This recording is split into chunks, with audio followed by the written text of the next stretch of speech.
What is up, ladies and gentlemen? My name is Jerichoholic8704. Now, if you guys recall, about a couple of years ago, I made a video on my top 5 biggest pet peeves in the world of wrestling, and a couple years later, or maybe a year later, I don't even know, I made a sequel to such a video.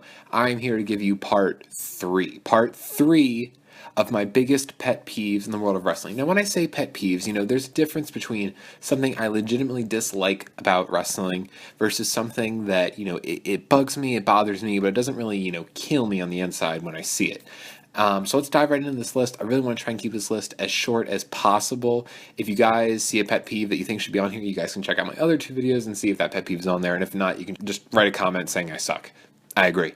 So let's dive right in. I'm trying to keep these videos shorter because, I feel like one of the big reasons that, I can't really go anywhere with this channel is, one, because I don't upload anything because I suck and I'm, too busy with school. It's important to maintain your studies, all right? I shouldn't bash myself like that.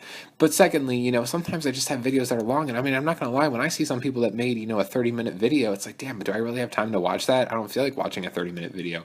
So I can only imagine what happens when you guys see a video that's, 24 minutes long on the top 5 whatever. It's like, damn, I don't have time to listen to a 24-minute video. If he just kept it down to maybe 4 minutes, maybe it'd be better. And I'm probably wasting more time telling you guys about how I'm not going to waste time anymore. So let's get into the list. Number 5. Now, again, these are pet peeves, and it's not a big deal at all, and but it still just bothers the shit out of me. So the Raw stage, I always complained about past stages before and how they all looked the same. So at least Raw and SmackDown have their own different sets. But the Raw stage, the way it's set up, there's no way for a Titantron to be displayed. Everyone has entrance videos. You can't see the entrance video on the stage, and that changes nothing about the quality of Raw or lack thereof, but it bothers the shit out of me. I don't know. Entrance videos were always something I found kind of cool as a kid, and I always kind of liked them, and I always thought it'd be cool. I always noticed when someone got a different entrance video. So, I still thought it was kind of fun to watch the entrance video or catch a glimpse of it when they're coming down the aisleway. So just Raw not having that, it's just kind of one of those things that I enjoyed that really isn't there anymore. So moving on to number 4, we have Nia Jax theme song. I don't know about you guys, but I hate Nia Jax's theme song.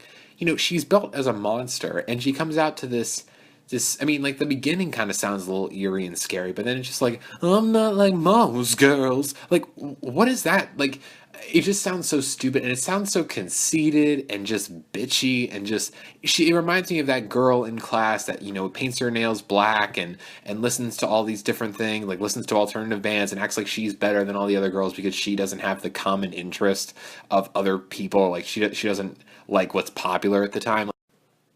Not that there's anything wrong with liking, alternative bands and painting your nails black. I'm just saying, when you think you're better than everyone else because you don't follow the crowd, you can sometimes sound like an asshole. Nia Jax is supposed to be this dominant monster, and right now she's reminding me of a preteen girl who thinks she's superior to other girls because she doesn't like the things they like. That's what that music really tells me. It doesn't tell me like, oh, here comes this badass, big dominant woman that's going to kick everyone's ass. No, it makes me think of some little preteen girl. Moving on to number 3. This one's really, I know I'm not alone on this one. Lazy title belt design. Now, obviously, the Universal Championship is the biggest culprit of this offense, and rightfully so. When they took a shit on that belt, usually I'm the kind of guy, it's like, okay, you shouldn't shit on a belt, you should watch the match. I really didn't care because it was just so lazy. They just literally made a carbon copy of the WWE Championship and just kind of spray painted it red. That's all they had to do. And the WWE Championship design right now in and of itself is kind of lazy. It's just a big old fat logo. Now, granted, I like it more than the spinner belt, but the past WWE Championship designs, like the Winged Eagle one, the Attitude Era Championship belt, the Undisputed Championship belt, I thought those designs were really, really cool.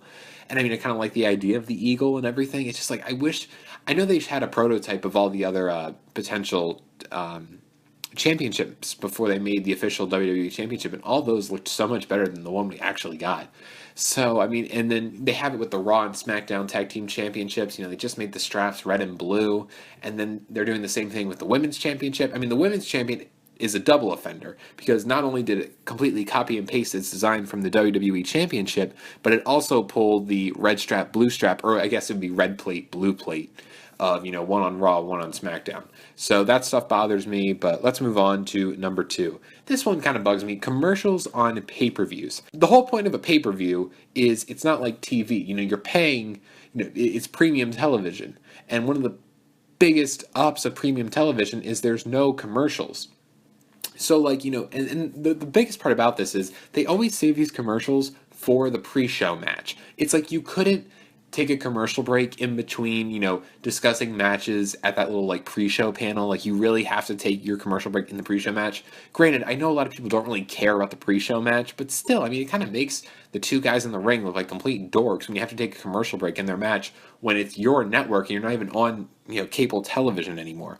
And furthermore, why do they have to have commercials, in the middle of the actual pay-per-view event itself? You know what I mean? You remember the old days where, you have your match, you'd have your victory celebration with the music playing, and then the music would kind of carry on to backstage, and there would be a nice backstage segment.